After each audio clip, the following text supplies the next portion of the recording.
అమ్మవారికి రెండు నవరాత్రులు ఉంటాయి.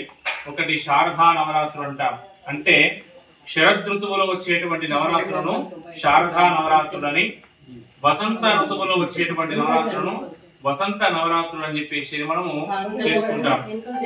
అయితే ఈ యొక్క నవరాత్రులలో అమ్మవారు మహాకాళి, మహాలక్ష్మి, మహాసరస్వతి దేవతా స్వరూపంలో అమ్మవారు శోభిస్తూ ఉంటుందన్నమాట.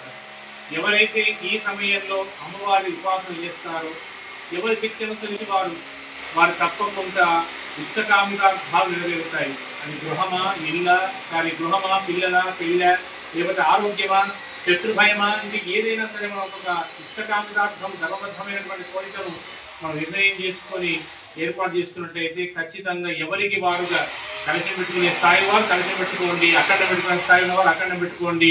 లేదా మీకు అమ్మవారికి సంబంధించినటువంటి కనకధార స్తోత్రం చెప్తారు, కటకం చెప్తారు, లేకపోతే ఇంకా మీకు లలిత సహస్రం చెప్తారా, మేము లలిత అష్టోత్తరం చెప్తారా, ఏ రకంగా ఎవరి ఇంటి లోపల అంత స్థాయిలో మీరు చెప్పుకొని ఈ అమ్మవారి శారదా నవరాత్రి ఉత్సవాలలో దసరా పండుగ పూర్తయిపోయి రాజరాజేశ్వరి మాత యొక్క సంపూర్ణమైనటువంటి కార్యక్రమం ఇచ్చిన తర్వాత తెల్లారి అందరూ కూడా మీ యొక్క ఏదైతే ఉన్నారో కార్యక్రమం దీక్షలో ఉంటారో ఆ తెల్లవారి నుంచి దీక్ష నుంచి ఏమైనా మీకు అయినట్లెక్క. కాబట్టి అందరూ చక్కగా ఈ నవరాత్రి లోక కళ్యాణం కోసం చేస్తున్నాం. ఈ కార్యక్రమం ఏం చేస్తున్నాము?